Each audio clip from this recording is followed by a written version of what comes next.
গঙ্গার ধারে দাঁড়ালে সময় যেন থেমে যায়, ঢেউয়ের শব্দে মিশে থাকে ইতিহাস, হাওয়ার ছোঁয়ায় ভেসে আসে পুরনো কলকাতার গন্ধ। এই শহরের বুকেই আছে এমন এক ঘাট যেখানে প্রেম আছে, বিদায় আছে, বিপ্লব আছে, স্মৃতি আছে। আজ আমরা পৌঁছে গেছি কলকাতার অন্যতম আইকনিক ঘাট, প্রিন্সেপ ঘাট। নমস্কার, ইনফো ফার্স্ট বেঙ্গলে আপনাদের স্বাগত। আমি পৌলমী, রয়েছি নস্টালজিক তিলোত্তমার আজকের এক বিশেষ সেগমেন্ট নিয়ে। হ্যাঁ, যেখানে অতীত আর বর্তমান একসঙ্গে মিশে গল্প করে। ঠিক ধরেছেন, আজকে আমাদের পর্ব Prinsep Ghat. Nostalgic Tilottama, Kolkata is equal to nostalgia.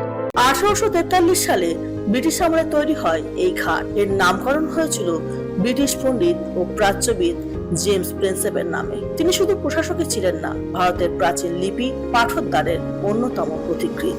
জাহাজ ভিড়ত, সাহেবরা নামতেন, ব্যবসা চলতো, এখানে স্পন্দিত হতো ঔপনিবেশিক কলকাতার জীবন। একসময় এই ঘাট ছিল শহরের ব্যস্ততম প্রবেশদ্বার, কিন্তু আজ এটি শহরের অন্যতম প্রিয় আড্ডাস্থল।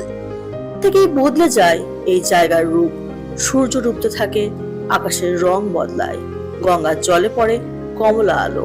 কেউ ছবি তোলে, কেউ নৌকায় চড়ে, কেউ শুধু বসে থাকে স্মৃতি নিয়ে। কলকাতার অসংখ্য প্রেম কাহিনীর নীরব সাক্ষী এই ঘাট। তবে শুধু প্রেম নয়, এই ঘাট বিদায়েরও গল্প বলে।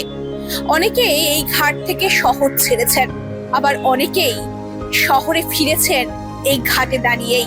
তাই প্রিন্সেপ ঘাট মানে ফিরে আসার গল্প।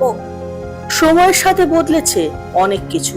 পাশেই তৈরি হয়েছে বিশাল সেতু, শহর হয়েছে দ্রুততর, তবু ওই ঘাটের শান্তি আজও একই রকম, যেন পুরনো কলকাতা এখনো এখানেই বসে আছে।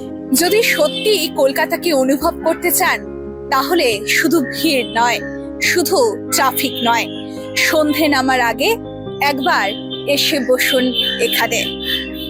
শহর বদলায়, মানুষ বদলায়, সময় বদলায়, কিন্তু কিছু জায়গা থাকে যারা শুধু স্মৃতি ধরে রাখে। প্রিন্সেপ ঘাট ঠিক তেমনই কলকাতার হৃদয়ের এক টুকরো।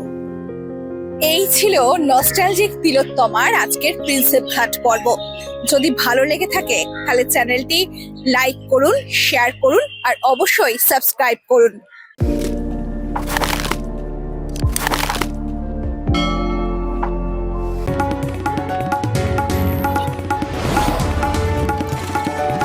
আপনারা দেখছেন ইনফো পালস বেঙ্গল, সত্যের স্পন্দন, বাংলার কণ্ঠ।